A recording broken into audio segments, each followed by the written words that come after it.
Muy buenas tardes. Muchísimas gracias por vuestra atención. Por supuesto, muchísimas gracias a la organización de Maricornes que tanta paciencia y cariño por lo menos ha mostrado conmigo. Tenemos ya una relación epistolar de correos de hace un año. Y bueno, dado que soy la última, vamos un poco apuradas de tiempo, vamos directamente. He cambiado levemente el título de la ponencia, más que nada porque era más largo el subtítulo que lo que iba a explicar. Pero antes de empezar, advertiros que más que del periodo histórico, más que de la Revolución Cubana y la institucionalización de la homofobia que vino a traer, vengo a hablarles sobre todo de literatura cubana y de forma más concreta de cuentos noventinos. Pero no puedo empezar a hablar sobre la literatura cubana sin enviar desde aquí un mensaje de solidaridad al pueblo cubano, a la gente, a las familias que quedan viviendo en la isla y a toda la diáspora que ya ha transfigurado el concepto de cubanía tal y como la definió Fernando Ortiz en su momento, ¿no? Pero sobre todo porque estamos hablando de un pueblo que lleva sufriendo décadas, pero al mismo tiempo es un ejemplo de resistencia. Y también no puedo evitar decir que me molesta muchísimo el carácter peyorativo con el que se habla desde España y sobre todo desde la derecha española sobre Latinoamérica. El carácter despectivo y por tanto para mí la investigación literaria y la investigación sobre Cuba es también una forma de militancia y de que se hable de otras cosas que no sean la desgracia de determinados pueblos. Y hablo en general de toda Latinoamérica, ¿no? Así es que un mensaje de solidaridad muy grande. No podía empezar a hablar de literatura sin expresar esta también emoción que siento por el pueblo cubano. La imagen es una obra de la autora plástica Rocío García, Pelotón. Toda la presentación está acompañada de algunas de las obras de Rocío García por un motivo, y es que me parece que dialogan muy bien con los cuentos de los que voy a hablar, porque por un lado tiene esa visión perturbadora del homorotismo, pero al mismo tiempo Rocío García es una autora que trabaja o que piensa el homorotismo como una forma de autoafirmación, que es lo que a mí me interesa en estos textos. Y como he visto y al ensayarlo también, que no hay manera de llegar a contar todo lo que queremos, si me permiten voy a empezar por el final, que es dándole voz a los personajes y a los textos, por si acaso no diera tiempo, ¿no? Y lo primero que voy a leer en relación a lo que estaba diciendo, ¿no?, de la situación de Cuba es el principio del relato de Roberto Urías, ¿Por qué llora Leslie Caron?, del que ahora después pasaré a hablar, ¿no? Y dice así: el Instituto de Meteorología ha dicho que hoy será un día cálido y soleado. Y luego de hacer sus respectivas acrobacias con las probabilidades y porcientos de lluvia, ha concluido que las temperaturas máximas en la tarde oscilarán entre 29 y 32 grados centígrados. Habrá sido un día cálido y soleado, pero yo he amanecido con frío. Un frío que nace en el abdomen y con mucho viento, y un oleaje de espanto que recorre todo el cuerpo. Estoy casi lluvioso, invernal.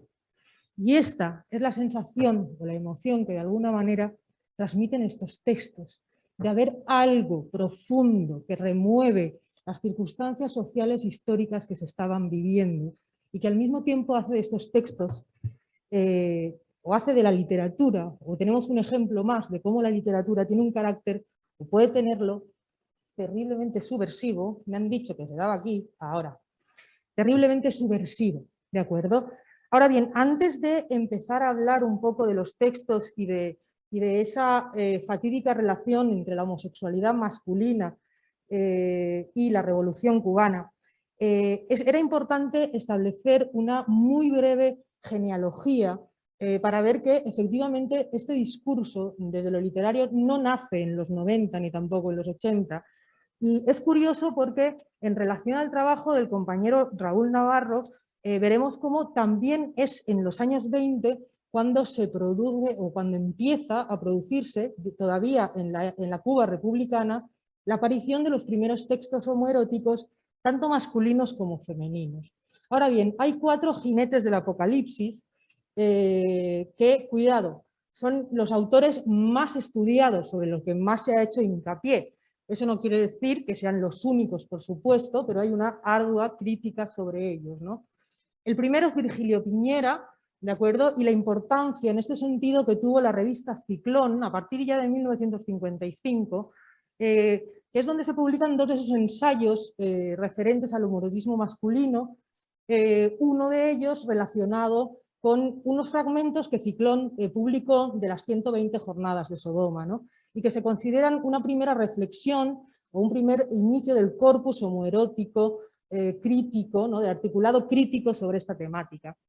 Ni qué decir de Lezama Lima, que fue con Paradiso en 1966, es el libro que se conoce como el libro del capítulo 8, porque, o se conocía, ¿no? Porque era donde aparecían los fragmentos explícitos, ¿no? De homosexualidad masculina, pero que supone una reactivación para todo el corpus narrativo cubano, porque es Lezama Lima quien hace introducirnos, o quien permite introducir la literatura cubana en la órbita del boom latinoamericano que ya se estaba viviendo y por tanto internacionalizar, ¿no? De Severo Sarduy es otro de los autores muy interesantes desde el punto de vista también del ensayo, con sus historias del cuerpo, y de Reinaldo Arenas nos ocuparemos muy levemente. Ahora bien, estos estudios, es decir, esta genealogía que hemos ido trazando, es muy importante. Uno de los primeros estudios, que es el de sus estudios, el de Víctor Fowler, ¿de acuerdo? Pero Víctor Fowler, cuando habla de la época de los 20, así como sí que habla de Alfonso Fernández Catá o de Miguel de Carrión, no hace referencia a mujeres que también aparecen como Graciela Garbalosa o Ofelia Rodríguez Acosta con La vida manda, ya en la época de los 20, ¿no? Y por último tenemos a una figura muy interesante.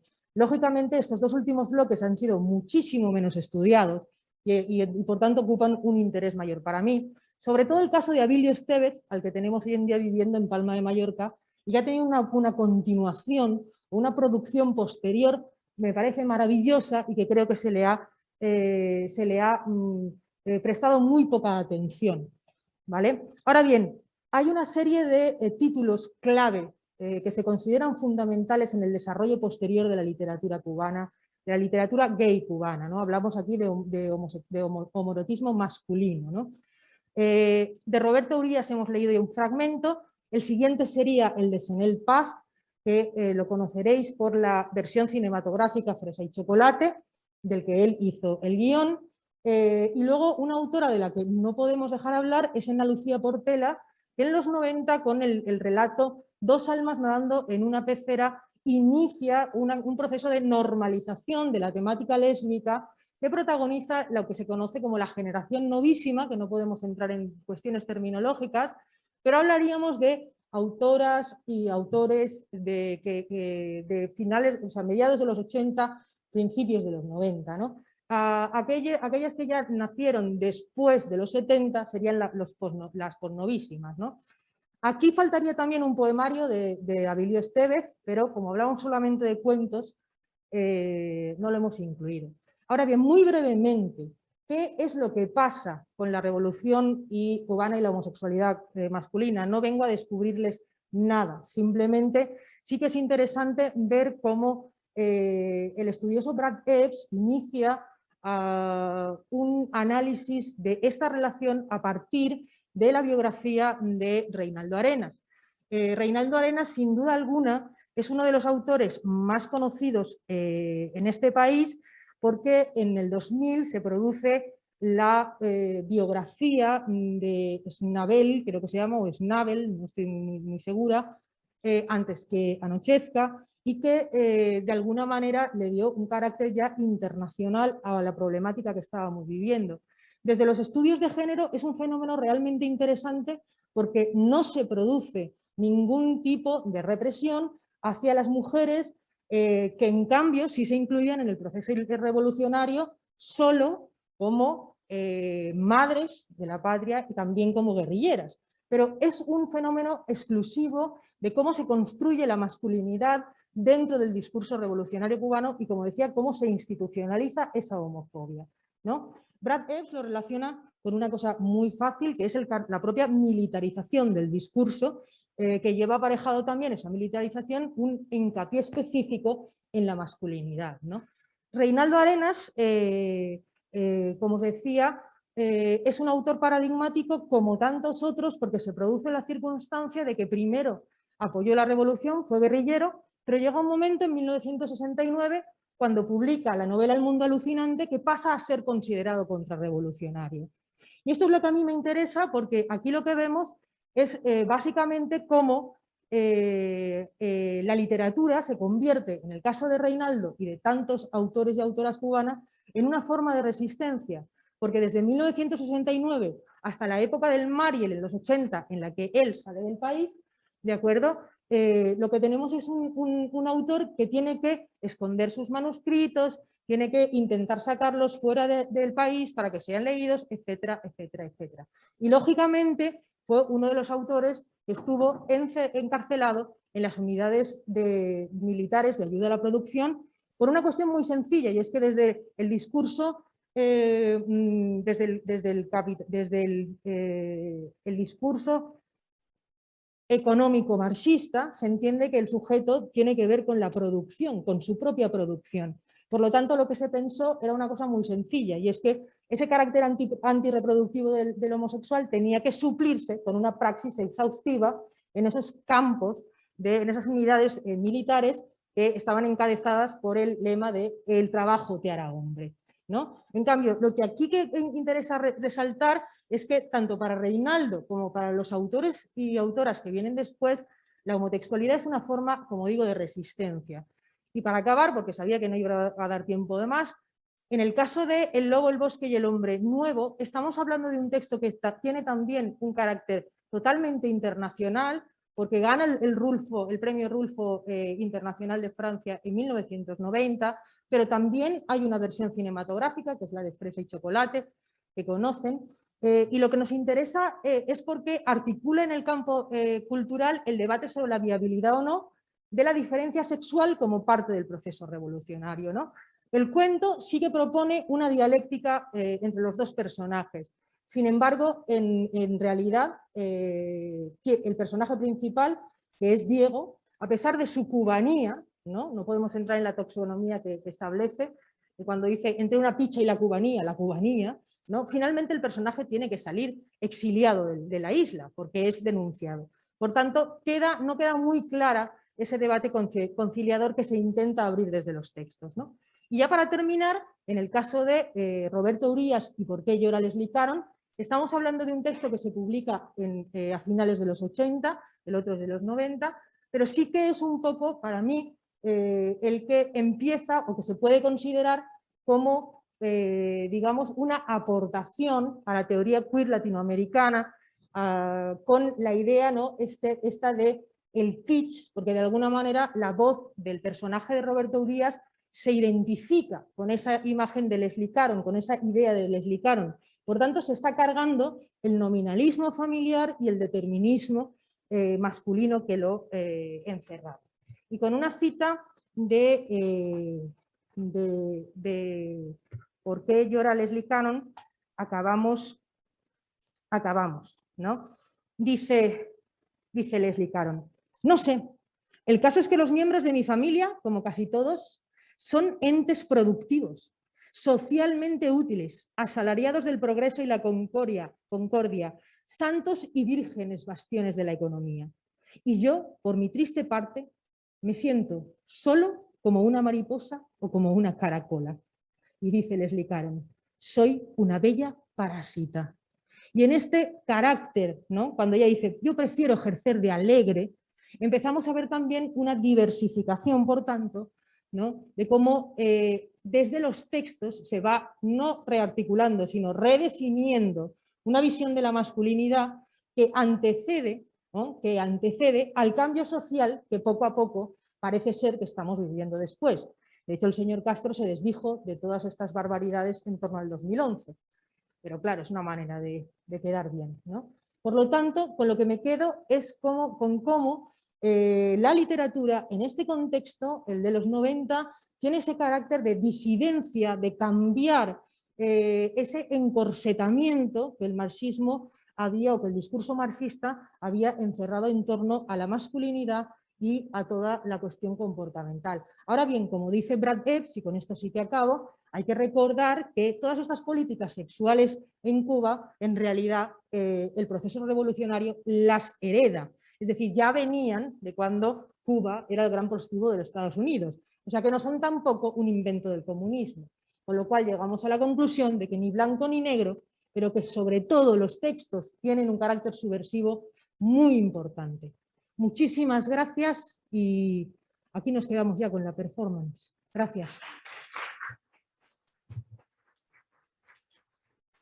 Bueno, muchísimas gracias. Estamos en tiempo, pero mientras los técnicos maravillosos montan sus cámaras, podemos debatir un poquito, podéis hacer preguntas a los ponentes. Así que adelante. Ana, si tienen alguna pregunta, la puedes contestar. Claro. Igualmente voy a mirar el chat a ver si tenemos algo y en este ratito, entre que llegan los asistentes de las otras salas y colocamos esto, podemos debatir. Han sido interesantísimas las ponencias, desde luego que darían para mucho más tiempo. Es algo que nos falta en todas las mesas. Bueno, gracias a los 4 ponentes, porque ha sido todo súper interesante. Se me ha ocurrido una idea que quizá tiene más que ver con Adrián y con Ana. Bien, intento concentrarme. La pregunta era si estos estudios que estáis haciendo, que habéis presentado, ¿hay estudios de este tipo desde los propios países? Estaba pensando tanto lógicamente, en los países islámicos como en Cuba. Es decir, ¿se está haciendo este tipo de estudio y hay algo de transformación social en los propios países a través del estudio de toda esta subversividad o subversión textual? Vale, muchísimas gracias. Sí, en el caso de Cuba, el propio autor Víctor Fowler es de allí y lo que sí que es verdad que el propio articulado también sufre la diáspora de la que estoy hablando, ¿no? Es decir, son cubanos y cubanes, pero muchas veces tampoco residen en la isla, ¿no? Lo que sí que es importante es que, bueno, cuando se habla de... Sí que ha habido un cambio muy importante desde lo que yo hablaba hasta la actualidad en Cuba, sobre todo porque parece ser, no recuerdo ahora su nombre, pero la hija de Raúl Castro y Vilma Espín, parece que tiene otra visión, sobre todo con todo el movimiento trans, mucho más, yo diría que, bueno, que por lo menos lo está intentando. Ahora bien, las cosas en Cuba son tan complejas que puedes encontrar artículos que hablan de la excelencia de los cambios que se están produciendo y artículos que hablan de lo contrario, es decir, de que es una lavada de cara, pero que la realidad social es otra, ¿vale? Porque no deja de ser también una sociedad también homofóbica y en ese sentido también muy racista, la cubana. Entonces no todo es ni blanco ni negro. Si tenemos alguna pregunta desde casa, de momento no, pero la podemos, por supuesto, leer y comentar aquí. Venga, animaros. ¿Quién se anima al debate? ¿Sí, abierto? Bueno, pues ya que me haces esa pregunta, que te agradezco ante todo, es muy compleja esa realidad porque es enorme y es muy heterogénea y, por ejemplo, en el tema LGBT fuera, en el ámbito islámico, sí, eso se está produciendo. De hecho, la mayor parte de la crítica colonial que hay con el mundo árabe se está produciendo por personas LGBT fuera, en Estados Unidos, en Inglaterra, y eso es un gran canon enorme de crítica además postcolonial desde otros ámbitos. Pero claro, las universidades árabes tratar estos temas sigue siendo algo, pues... No quiere decir esto que luego no haya gente o personas en concreto que sea capaz de desarrollar una actividad o que culturalmente lo saque o que a través de otros territorios llegue a evidenciar cierta subversividad que, por supuesto, en Palestina es bastante frecuente, o en Líbano, bueno, frecuente, es posible, o en Túnez también. Y aún así creo que lo posible o lo deseable sería que todo esto fuera objeto de estudio, además. Con lo cual sería mi planteamiento ya por ahí, ¿no? más que, o sea, si somos sujetos a la vez objetos, pues es esa parte interesante que tiene, pero evidentemente no es nuestra situación, no es nuestra realidad y la mayor parte del canon académico que tenemos está hecho aquí. Por gente, muchas veces gente migrante, incluso pues yo no lo soy, pero investigo estas cuestiones, ¿no? Bueno, hasta aquí el debate, nadie se anima, estamos ya en tiempo de dar paso a la performance. No sé si... ¡Ay, disculpa! Perdón, Adelante, si da porque tiempo. todavía está llegando gente, así que adelante. Vale, sí, ¿cómo te llamabas? Ana. Ana, pues yo quería preguntarte porque veo como que, lo veo porque los textos que tú has explorado yo los he leído un poco por encima y lo que sí que veo es como que parece como que la disidencia homosexual dentro de Cuba está muy vinculada al nacionalismo. Entonces, no sé si, quiere decir como una especie de heteronacionalismo, como si los nacionalismos fueran construcciones heteronormativas. Entonces, quería saber si tú habías pensado en esto, si querías comentar algo. Vale, muchas gracias. Sí, efectivamente, por lo menos en el caso del cuento de Senel Paz, está el debate es ese, ¿no? Es decir, cómo definir, ¿no?, el proceso revolucionario insertando o teniendo en cuenta también al sujeto homosexual o no. Por tanto, es de alguna manera una búsqueda de nuevas definiciones del sujeto nacional, del concepto de cubanía, ¿no?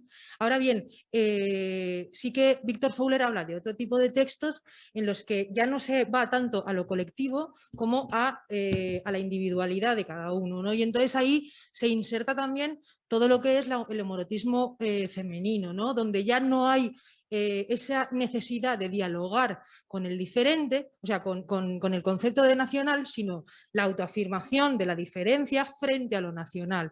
Y creo que es ahí, aunque sigue existiendo el diálogo, cuando, por ejemplo, Urías lo que hace es autoafirmarse frente a, ¿no?, que es un poco también lo que decíamos antes. En realidad no deja de ser yo he nacido así, me tenéis que aceptar. Pero son, digamos, textos que van en diferentes líneas, ¿no? No solamente la del discurso de pregunta de cómo cabemos o no los homosexuales en el discurso revolucionario, sino que luego se diversifica hacia un carácter más individual. No sé si te contesta.